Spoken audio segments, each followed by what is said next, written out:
Well, good afternoon and happy Ash Wednesday to everyone. My name is Kyle Roberts, and I'm the Executive Director of the Congregational Library and Archives. Welcome to today's virtual book talk, Belonging, An Intimate History of Slavery and Family in Early New England, with Gloria McCahon Whiting. To begin, I want to acknowledge that the Congregational Library and Archive resides in what is now known as Boston, which is in the place of the Blue Hills, the homeland of the Massachusetts people, whose relationships and connections with the land continue to this day and into the future. For those joining us for the first time, the Congregational Library and Archives is an independent research library. Established in 1853, the CLA's mission is to foster a deeper understanding of the spiritual, intellectual, cultural, and civic dimensions of the congregational story and its ongoing relevance in the 21st century. We do this through free access to our research library of 225,000 books, pamphlets, periodicals, and manuscripts, and our digital archive, which has more than 130,000 images, many drawn from our New England's Hidden Histories project. Throughout the year, we love to offer educational programs like this one and research fellowships for students, scholars, churches, and anyone interested in Congregationalism's influence on the American story. I hope you'll go to our website to learn more about what we do and for news of forthcoming events. Through our New England's Hidden Histories project, we have been blessed to be able to digitize a number of congregational church records that reveal the lives and experience of Black and Indigenous New Englanders. And I'm going to share a little later in this program a link to the research guide to help you really get in and see some of the great materials that have been digitized, speaking to their lives and experience. Without further ado, please allow me to introduce Gloria McCahon Whiting, who is the E. Gordon Fox Assistant Professor of History at the University of Madison, Wisconsin, where she has received numerous teaching awards for her courses on early American history. Her scholarly work has been featured in a variety of journals, including the Journal of American History, the William and Mary Quarterly, and Slavery and Abolition. She recently launched a public-facing digital humanities project on slavery, liberty, and the American Revolution, which can be found at freedomseekers.org, and I will put the link to that into the chat. We are so blessed to learn today to hear more about her first book, Belonging, An Intimate History of Slavery and Family in Early New England. This was published in August of 2024 by Penn Press. Gloria, thanks so much for being with us today, and I'll turn it over to you. Well, I would like to start by thanking you, Kyle, for inviting me to celebrate my book with you at the Congregational Library and Archives.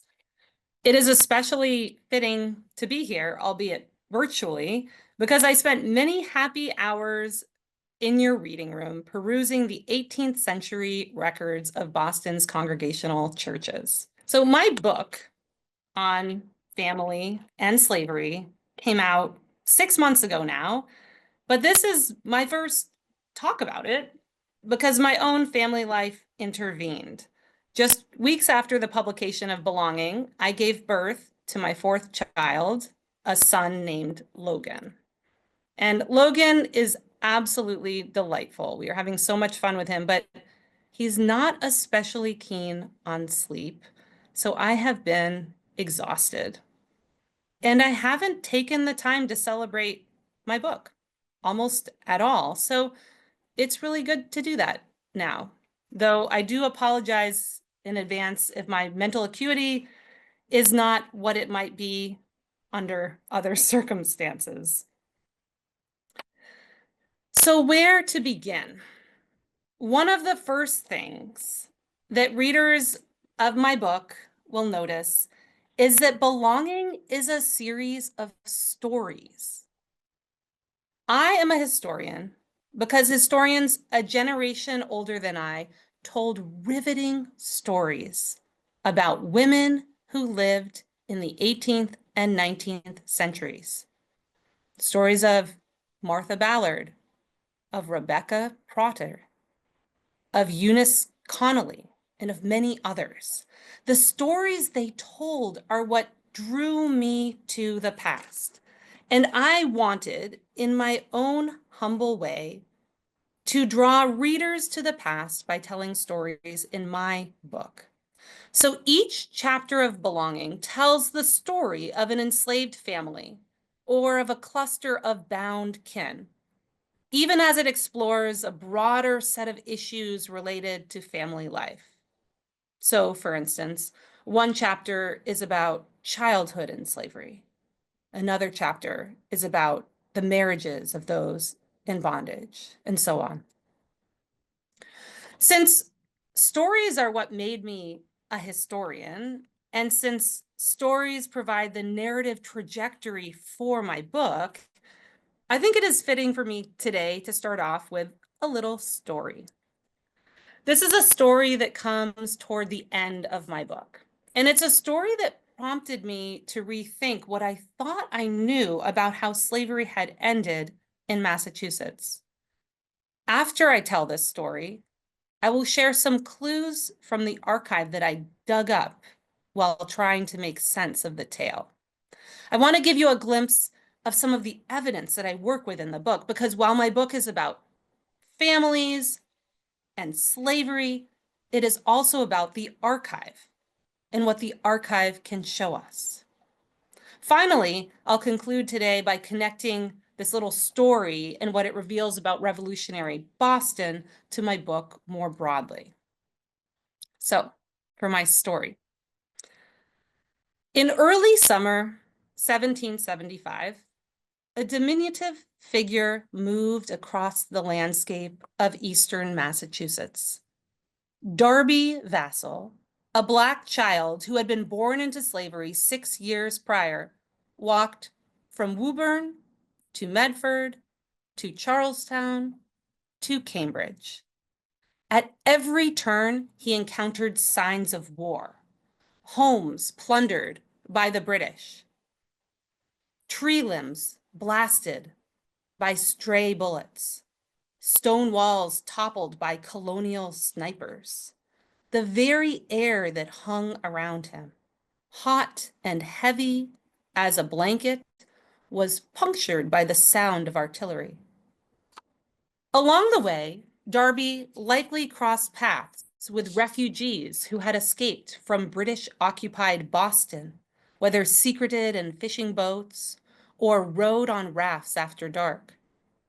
Refugees who brought with them nothing more than the clothes on their backs and tales of deprivation. For more than 10 miles, the boy pushed on through destruction before arriving at his destination, the Cambridge mansion where his birth family had long been enslaved. Another person arrived on the premises soon after Darby. George Washington, the Virginia enslaver who had recently been named commander-in-chief of the Continental Army. Darby was supposedly at play, swinging on the gate, guarding the way to the stately home when he first met George. Watching Darby on that gate, the towering slaveholder saw a child who needed a task with which to occupy himself. George therefore instructed the boy to go inside, where they would tell him what to do and give him something to eat. But Darby did not follow the general's orders. Instead, the child asked how much his wages would be. The commander-in-chief was taken aback.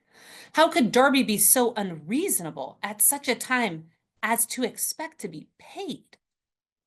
But the 6-year-old did not consider the demand unreasonable at all, for, as the story goes, he was feeling the value of his freedom. This snippet of a story connecting Darby and George is one of countless bits of antiquarian lore surrounding the wartime experiences of the first president of the United States. There are plenty of reasons to discount it. Its teller remains anonymous, for instance, and it was not put to paper until nearly a century after it allegedly took place. Even more important, as I thought when I first read it simply doesn't make sense. Why would this little boy who had never been emancipated by his enslaver believe himself to be free in 1775? Like all historians of New England, I knew that bondspeople in Massachusetts were liberated nearly a decade later. After a 1783 court case in which a man of uncertain status named Quock Walker was found to be free on the basis of the state's 1780 Constitution, a constitution that declared all men free and equal. Darby's encounter with the general took place well before the court case. It took place well before the passage of the Constitution. This story must have gotten scrambled. But Darby's stories and many other anecdotes that I came across fit so poorly with historians' well-worked explanations of emancipation in Massachusetts that I decided to test in the archive what we historians thought we knew. The first place I turned was probate court, because there white people made claims to enslaved property more clearly than just about anywhere else. I was astonished by what I found. Before the onset of the Revolution, probate records show that the system of slavery in the region was relatively robust. Now, this was not all that surprising. But from 1775 on, wills bequeathing human property all but disappeared, and bound laborers of African descent pretty much vanished from inventories of estates. What is more, the 1780 Constitution and the 1783 judicial decision influenced the rates of slaveholding in eastern Massachusetts not at all. The probate evidence ran so directly counter to the accepted interpretation of abolition in Massachusetts that I decided it was necessary to look elsewhere. Would other sources corroborate these findings? I turned first to print records where I encountered a new category of persons being advertised in newspapers. Able-bodied enslaved people who were considered of no economic value. People in the early years of the Revolution began advertising laborers like the so-called hardy Negro man, who was listed in 1776 by an owner who was eager enough to send him off that he promised to pay whomever would take him. This was curious. Boston's weeklies had long offered young children to be given away, but people of full strength had always been advertised for sale rather than given for free. Newspapers show that others at this time started buying and selling African descended people for terms rather than for life. And newspapers suggest as well that New Englanders living through the Revolution were increasingly willing to think of Black and white laborers in the same frame. Sometimes labor seekers posted notices equating one with the other. Consider, for instance, the household head who sought a, quote, white or Black servant man for his family, promising the laborer very large wages. Other bodies of archival evidence confirm the changes evident in probate records and newspaper advertisements at this time. For instance, thousands of petitions were submitted to Massachusetts authorities in the early years of the Revolution, and some of these documents provide insight into the ways in which Black people assessed the opportunities and the risks of wartime life in the Bay Colony. Consider the case of a man named Joseph Johnson. Joseph had been captured at sea and was living in Boston when he petitioned. But even though he was, as he put it, a free Negro man, he sensed that his autonomy was vulnerable. He was not worried about being reduced to bondage in Boston and forced to labor locally, however. Joseph feared enslavement elsewhere. He had been, as he put it, threatened to be sold and sent to Albany as a slave. A different petition elaborates on the point. Cuba, a 25-year-old woman of African descent, was captured by an American warship and brought to Boston in 1777. Once there, as she put it, she rejoiced that she had been brought to this land of liberty. It was a place where she expected to spend her life in comfort and in freedom. However, she, like Joseph, feared being sent away. She claimed that an officer on board the ship that captured her planned to have her sold as a slave and sent to Jamaica. the officer pledged to carry out his scheme in spite of all courts and persons whatsoever, she said. This reveals his expectation that he would need to counter both the local justice system and the local populace in sending the woman away.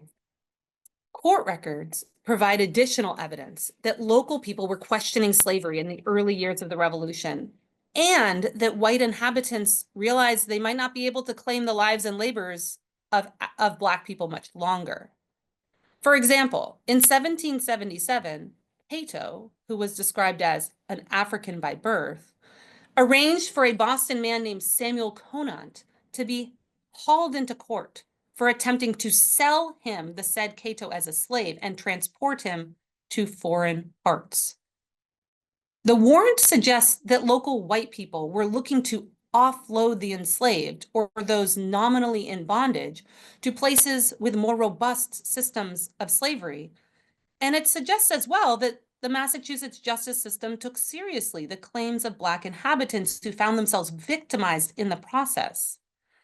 Cato, who feared foreign parts, like Cuba, who was terrified of Jamaica, and Joseph, who dreaded passage to Albany, appealed to local authorities in an attempt to keep himself in a place where the system of slavery was caving in around him.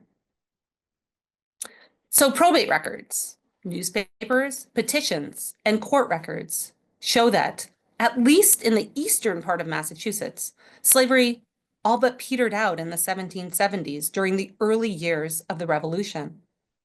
This evidence, and a great deal of other evidence that I explore in the book, moves the timeline of slavery's demise in the region. Now, it moves that timeline by less than a decade, which might seem inconsequential. However, this movement is of real significance because it indicates that the mechanism for ending slavery in the region is different from what scholars had long assumed. If most Black people in the area obtained their liberty before the great political and legal developments which supposedly eradicated slavery in the state, the emancipatory process must have been a bottom-up rather than a top-down revolution in social relations. That is, the end of slavery must have been fueled more by the internal dynamics of slaveholding households and less by the changes enacted by prominent citizens, such as delegates to the Constitutional Convention, lawyers, court justices, and juries. This vision of emancipation runs counter to the past century of historical scholarship on the matter, but it is not altogether new. It echoes arguments made over 200 years ago by Jeremy Belknap, the first historian to study the end of slavery in Massachusetts. Slavery, Jeremy concluded, had been abolished not by the Constitution nor by the courts, but by public opinion. The archive reveals that Black activists understood the power of public opinion, and they put forth great effort to shape it during this period. Surviving print records show this most clearly. In 1773, people of African descent, including the enslaved, launched a powerful abolitionist campaign aimed ostensibly at lawmakers, but intended every bit as much to sway the hearts and the minds of their neighbors. Their first appeal, which circulated the region as a tract, was promoted in a Boston newspaper and advertised by a local printer. 3 months later, bound men composed another petition and sent it to the House of Representatives. This petition they managed to get appended to one of the most popular political treatises written in the Revolutionary era and advertised in 4 different Boston newspapers. 2 months later, enslaved Bostonians asked their lawmakers again for the abolition of slavery, and they persuaded a local newspaper to print the full text of their request across its front page. 3 weeks later, an unidentified bondsman sent a condemnation of slavery to a Boston newspaper. A similar statement written by a son of Africa, was printed in another Boston paper, and a third such appeal occupied nearly all of the cover page of the Essex Journal, which circulated just north of Boston. The region's Black activists did not let up. In January of 1774, enslaved Bostonians sent yet another petition to their lawmakers.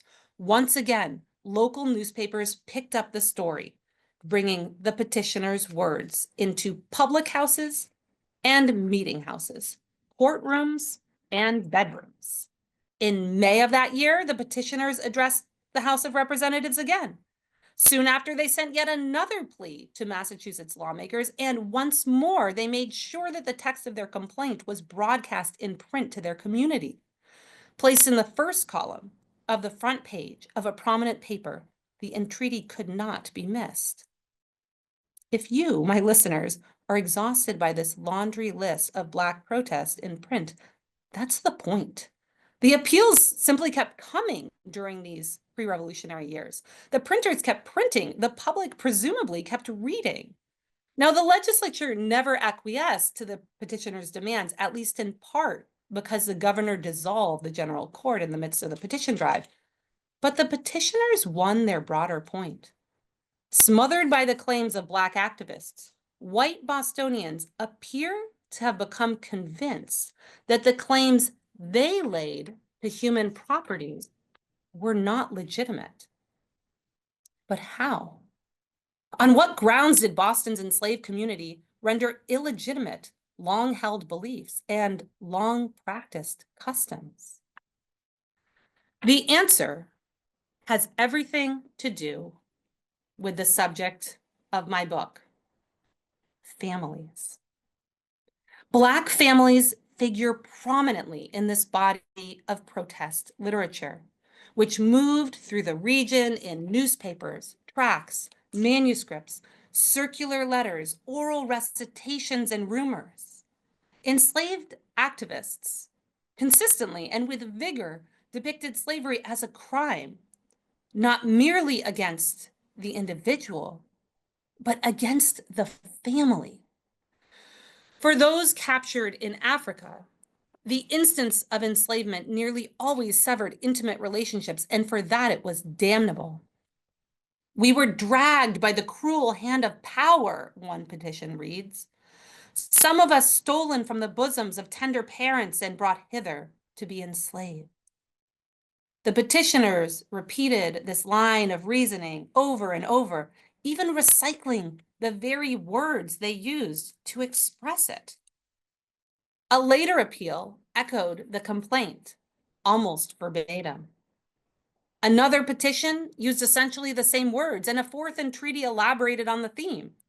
Black activists altered other aspects of their requests from petition to petition, which makes this continuity of language and argument striking. The supplicants clearly recognize that doubling down on the destruction of African families by the Atlantic trade was crucial to delegitimizing slavery. If the instance of enslavement severed intimate ties, so too did the long grind of slavery as experienced over the course of a lifetime.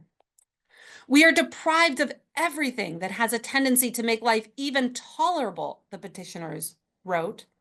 The endearing ties of husband, wife, parent, child, and friend, we are generally strangers to. And whenever any of those connections are formed among us, the pleasures are embittered by the cruel consideration of our slavery. Once again, the petitioners used repetition strategically to hammer home their point. Their next appeal reiterated the complaint nearly word for word and went on to provide specific examples of familial destruction wrought by the practices of slaveholding in Massachusetts. Another petition laid out precisely the same scenarios. Slavery compromised family integrity in a host of disturbing ways, and bound activists highlighted in petition after petition the damage caused by these disruptions to their intimate lives. The activists worked hard to elicit emotions on the part of their white audience, and for good reason. That audience was primed to respond on a sentimental register to family-related appeals. Two broad historical changes account for this. First, as new ideas about the universality of human emotion emerged in the years before the revolution, many of the activists' white neighbors began to believe, for the first time, that people of African descent experienced the same kinds of feelings that their enslavers experienced. Second, colonists over the course of the 18th century came to think of families as affective units more than economic ones. Putting these changes together, if Black people had the same sorts of sentiments that white people had, and if white people believed that families were, or at least ought to be, knit together by love and affection, it would follow that many of the activist white neighbors could be convinced that enslaved people were deeply invested in an emotional level in their familial relationships. The authors of these anti-slavery pieces clearly understood this. They used sentiment-laden language to describe the shocking inhumanities which enslaved people suffered in Massachusetts. And with passion, they reminded listeners of their complicity. In the course of their daily lives, after all, white readers beheld our wives and children taken from us, bought and sold like dumb beasts. The language of these entreaties was sometimes personal, as one anti-slavery advocate implored his audience, "Let me, who now have no less than 11 relatives suffering in bondage, beseech you, good people."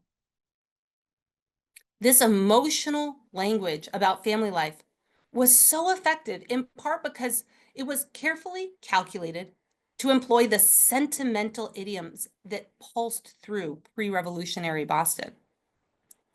But that alone cannot explain its success. In order to understand how these arguments about families could bring about real change in this time and place, we need to understand Black family life in Eastern Massachusetts, which is the central objective of my book. As Belonging shows, these arguments about families were particularly powerful because they built on a long-standing set of historical realities. The Black community in the region had a lengthy track record of building faithful families against all odds. Evidence of the family ties of bondspeople was everywhere in 18th century Massachusetts. In just the town of Boston, for instance, more than 1,000 Black people were married by ministers and justices of the peace over the course of the 18th century. These Bostonians went to great effort to establish their marital ties in public and to wed in an official capacity. The process of obtaining legal marriage involved town clerks, ministers, justices of the peace, and the broader community, which vetted the relationships of both Black people and white people and had the potential to forbid from marrying couples that were deemed unsuitable. If enslaved people married in great numbers, so too did they bear children. The fragmented records of Boston's churches indicate that hundreds of enslaved and free Black children were baptized before Boston's congregations over the course of the 18th century.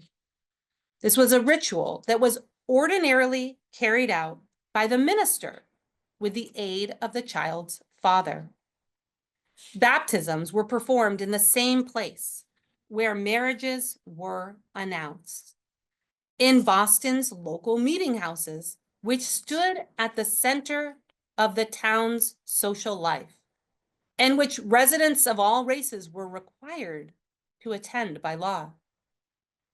Because enslaved people engaged in family building so actively, and because they often chose to do it in public through the institutions that white people set up to govern marriage and family, Black families were visible in Massachusetts in a way they were not in much of the rest of the Anglo-Atlantic world. Everyone in Boston knew Black people, many of them who had built and sustained kin ties despite the challenges of slavery. People who hashed out family arrangements with their owners prior to marriage. People who solicited ministers to proclaim from the pulpit their intention to wed. People who married before local justices of the peace. People who dashed across town as dusk fell so they could spend the night with their spouses. People who stood before their congregations and held up their infants for baptism.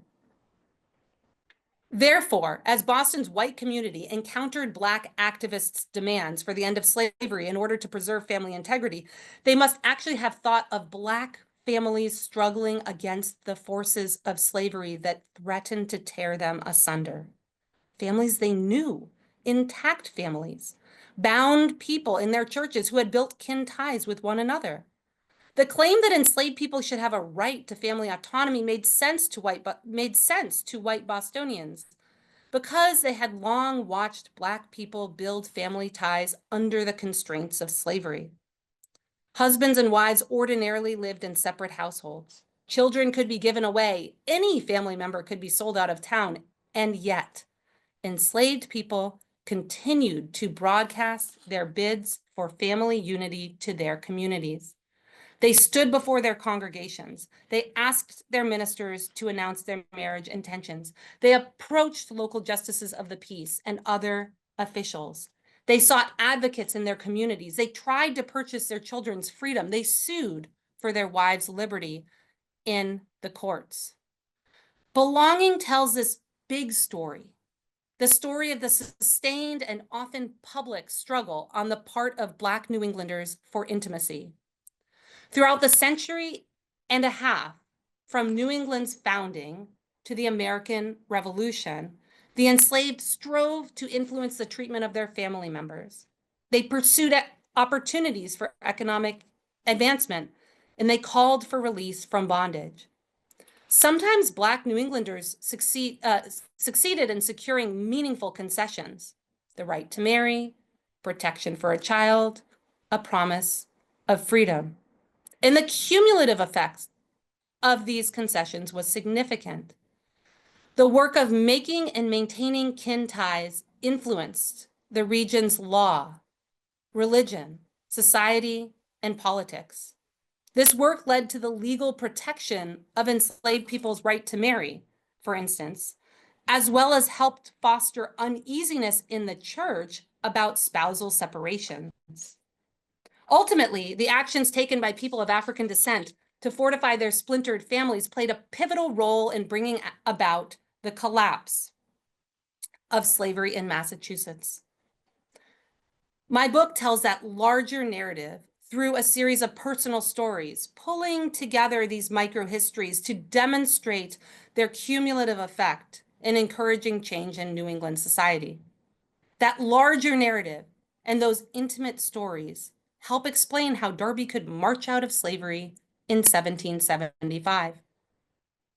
Jeremy Belknap, the early historian who sought to grasp how slavery had ended in Massachusetts, concluded that by the time of the Revolution, the public opinion was strongly in favor of the abolition of slavery.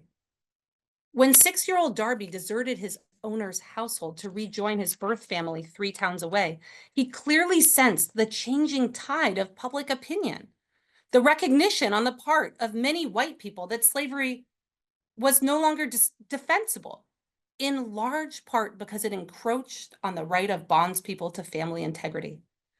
Perhaps not surprisingly, Darby understood his circumstances better than have the historians who followed him.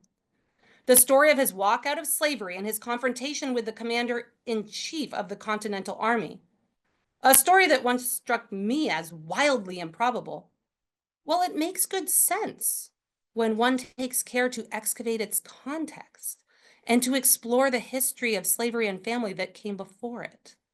In fact, this story better follows the course of emancipation in Massachusetts, as revealed in a deep dive into the archive, than the conventional narrative of abolition does. Darby's walk came on the heels of an aggressive campaign waged by the enslaved to impugn slavery for the handicaps it placed on the intimate lives of those in bondage. This was a campaign that was built upon generations of faithful family building on the part of the enslaved. Since the mid-17th century, Black people in Boston and the surrounding area had been marrying, bearing children, and agitating in support of their intimate bonds. They did this in their churches. They did this in court. They did this on the streets. The enslaved were the architects of their emancipation, insofar as they made the conflict between slavery and family visible by working diligently to form kin ties in public and to demand protection for their intimacies. Thank you. Well, that was fantastic. Thank you so much, Gloria, for sharing that wonderful story. And really, in such a powerful way, kind of taking us from that story. I think you accomplished what you said you were going to set out to do, right? And giving us this insight. I might just start off, thinking a little bit about where you kind of landed in doing this book, right? I mean, I think we're accustomed to seeing scholars write about the labor worlds of enslaved people, certainly about their material culture. Great exhibit at Historic Deerfield, which hopefully some of you got to see fairly recently. Focus on, of course, on resistance and, outright resistance and acts of rebellion, and even in their church life. Richard Bowles, one of our board members, who puts in the comments, "So great to see you," somebody who I think you know well. Why have we not talked more about their family lives? And did you know from the start that was going to be kind of the key, or did you also kind of find your way to that? Thank you, Kyle. That's a great question.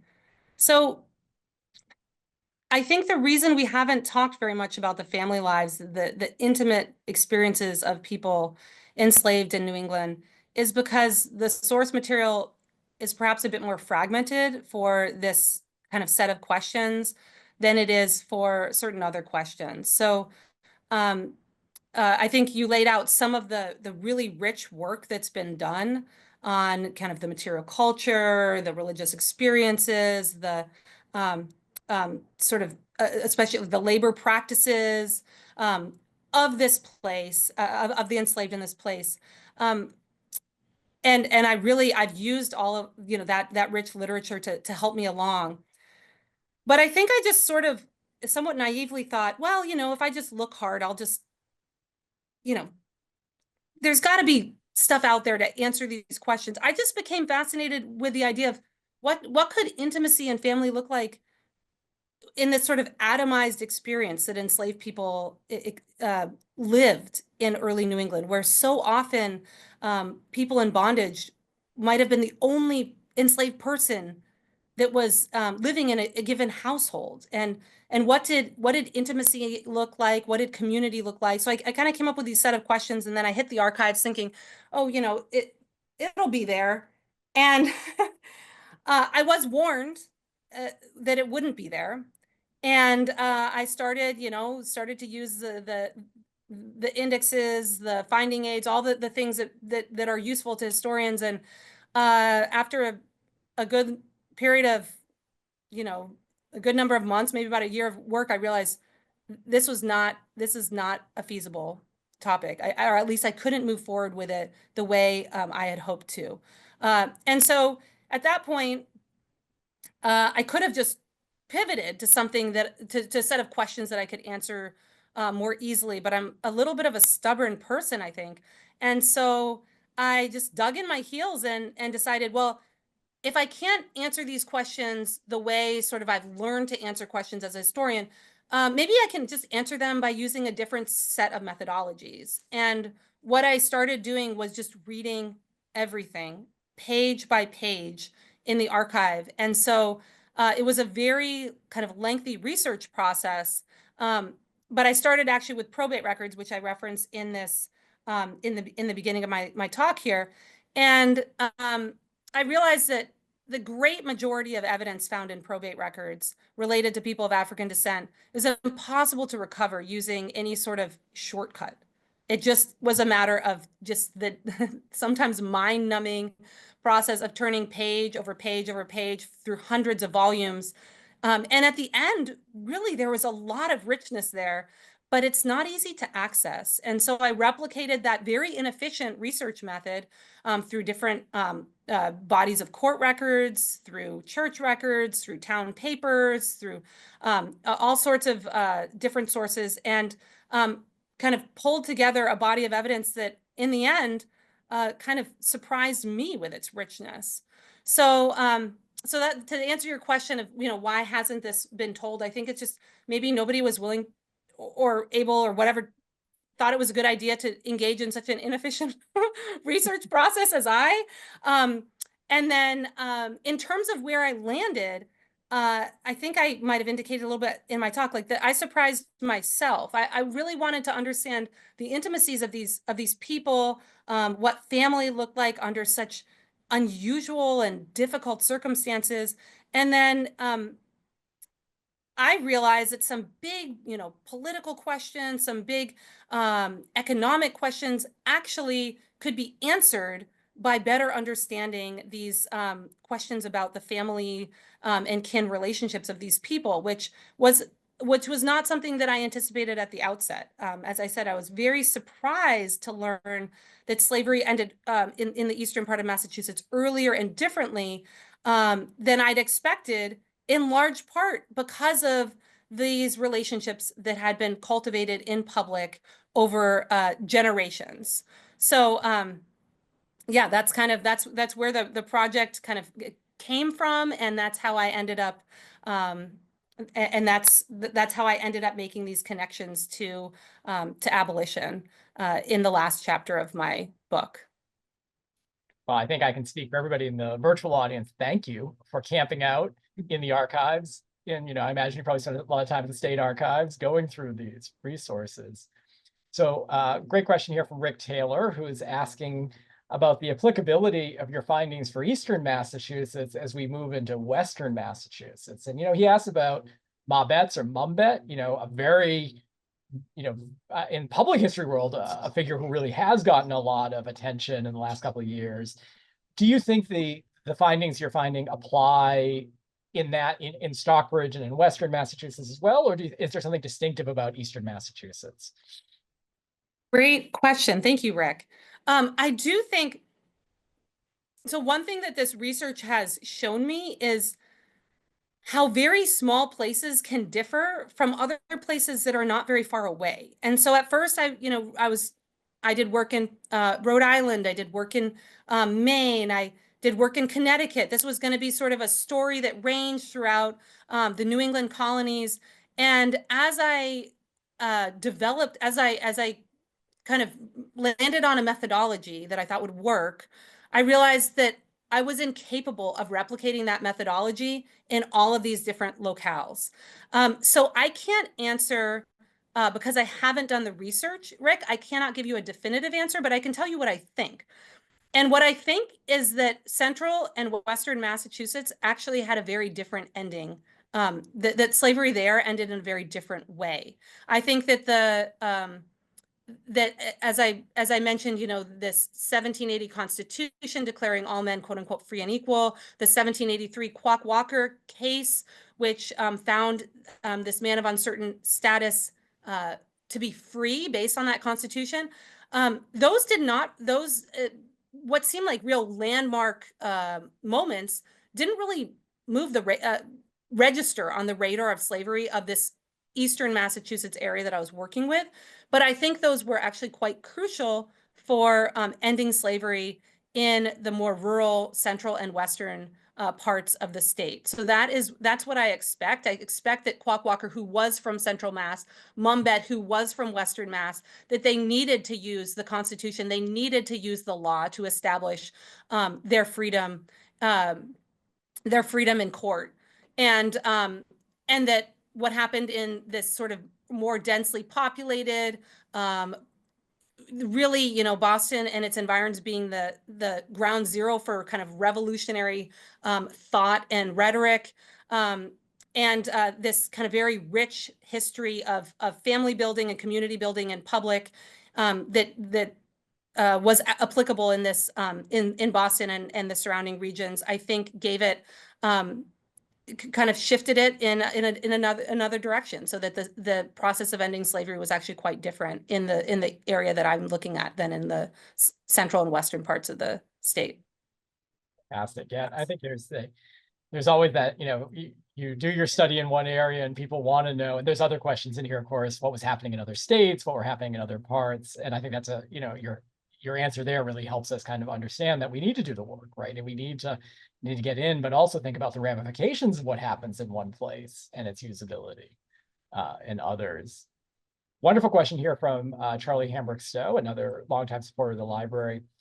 Do you see a connection between the language of family and sentiment in these petitions in the late 18th century with some of the major themes of American literature in the 19th century, where sentiment and family, you know, are in full bloom? And he's asking here, you know, would it be going too far to identify the roots of, to cite the most famous example, Uncle Tom's Cabin, and the way Harriet Beecher Stowe is framing these politics of family in what you're uncovering in the 18th century? Wow, thank you. First of all, Charlie, I use your work in my work, so thank you for your careful scholarship. That's a wonderful question, and I would say yes. I would say in some ways this group of Black activists who are building on this long tradition of family building in public, and the long tradition of enslaved people demanding access to their kin. I think they're very much creating a foundation or initiating or something that would become very prominent later. This sort of this sentimental approach that somebody like Harriet Beecher Stowe took to her her anti-slavery activism, I think in some ways has its roots in what I've uncovered. Not that it's necessarily something that Stowe or those other practitioners would have recognized, but I think that the people of African descent in this very important place made these claims, and they made Black families matter in a way that would continue to have resonance in the 19th century. So I absolutely think there's a connection between this like 18th century story and what would come later in the 19th century. And I do a gesture to that in the conclusion of the book, which I don't have time, I think, for a full scale explanation here, but you kind of anticipate where I leave my readers at the very end of the book. So thank you. A really, you know, intriguing question here from Charles Scheinberg, who asks, was there any backlash by pro-slavery New Englanders? Because I'm sure there were pro-slavery New Englanders at this time because of the demands for the recognition of the bond person's humanity and right to family and intimacy. You know, if there's this kind of growing recognition, are there holdouts that you're seeing that manifest in any sort of way? Yes, I would say, I mean, there are absolutely, again, I went through kind of Eastern Massachusetts with just such a fine comb. And then I did some work elsewhere, but I can't speak with the same authority on the nuances of exactly what was being argued in other places. I would say certainly in Eastern Massachusetts, there are people who are, you know, appear to be holdouts. Trying to, as I mentioned, even or saying, gosh, I can't really change what's happening, but I can take this enslaved person and sell them somewhere else and make my money, you know, make a buck before this kind of before I lose access to this so-called property. So it's not like everybody is just saying, you know, oh, these people deserve the right to, you know, intact families. You know, this system that we've developed is morally wrong. Let's just go ahead and make sure that everybody has a rich and fulfilling life and freedom. That unfortunately is not the story. So there are certainly people who tried to kind of put the brakes on this in the region where I did my very careful work. But then certainly in the rest of New England, there's in many other places in New England, there's a real kind of cautious attitude toward what's happening in Boston. You'll find kind of sarcastic comments like Boston, the haven for runaway slaves, and things like this in just in the print culture in the Revolutionary era and beyond. So there's this sense that like things kind of got a little out of control in Boston, and well, you know, some people might elsewhere. I'm not just trying to suggest that only in Boston did anybody turn against slavery. We see that happening in other places in New England, but there's also a sense that maybe Boston went a little too far too fast. Oh, great. Well, thanks so much for that. We are in the moment, especially here in Boston, of thinking about the 250th outbreak of the American Revolution. And Noah Good asked, a seemingly simple question, but I'm really curious about it through the lens that you see about how recognizing this valuing of effective relationships and this, fighting for it intersected with the rhetoric of the American Revolution. Do you see that, sometimes we might think that the petitions are only coming from a political standpoint instead of a familial standpoint, but how do you think about the American Revolution coming on the scene in this? Yeah, well, it was a very helpful thing for these Black activists because a lot of the rhetoric, a lot of the ideas about liberty, about freedom, it only helped their points and gave them the ability to point to inconsistencies in the thinking of the white revolutionaries around them. So the rhetoric, the ideas about personal liberty, the claims for independence, all of this was useful in terms of just fostering this almost this atmosphere of freedom. And then there's also the chaos. The chaos of the revolution helped as well. I didn't get into this, but Darby walked out of slavery, walked away from his enslaver's home because his enslaver had died in the very opening acts of the revolution. He was there, a freedom fighter representing the colonists and their desire for independence, while he held this enslaved boy in his home, which was not unusual. But of course, under ordinary circumstances, Darby would then be inherited by whoever he left his property to. But Darby took this moment, his enslaver died, and then he, okay, I think I'll leave now. He walked through this this totally, chaotic post-war, really just destroyed region. So I think having a lot enslaved people took advantage of this of the disruption of revolution, and some enslaved people turned to the British in attempt to, and sometimes turned to the British alongside family members in attempt to find to safeguard their relationship. So I think both the ideas and rhetoric of the revolution on the one hand, and the disruption that the revolution caused provided a lot of opportunities for enslaved people to, make their exit from slavery.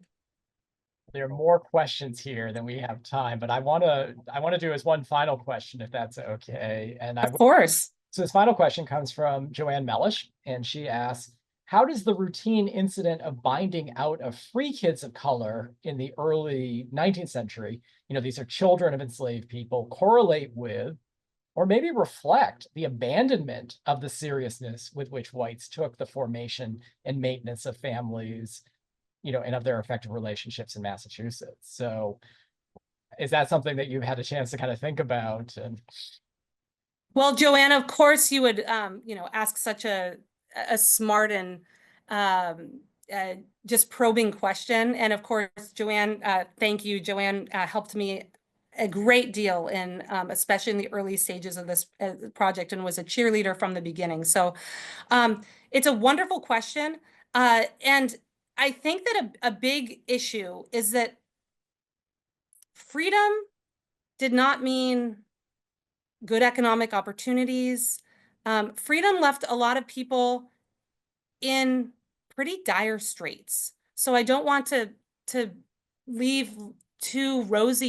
everyone with too rosy of a picture. And people who are desperate, people who, you know, in many cases, parents couldn't care for their children because of the economic situations in which they found themselves. And so I think there's a couple things going on, that the binding out is a reflection on in some instances of the really difficult circumstances that people, even who were, you know, free, that people endured. And then there's also, as the earlier discussion of the holdouts, there are people who felt, you know, this is continuing. This is, you know, there are people who still felt that Black people ought rightfully to play subservient, you know, roles in the society, and you know, were not willing to relinquish the bound property they claimed without a real fight. So as I see it, the process of emancipation did move piecemeal, even though you see this early moment in the revolution is, I would say it's a real turning point, but it didn't absolutely eradicate these relations of dependency. By no means did it. And then even for those who obtained their freedom, many of them found themselves in situations of real hardship. So thank you. Unfortunately, you know, I wish that the story were, you know, rosier, but it's a great question, Joanne. I really appreciate that. Well, thank you, Gloria, so much for sharing this with us and for giving us this gift of this wonderful book. Take care, everyone. Thank you.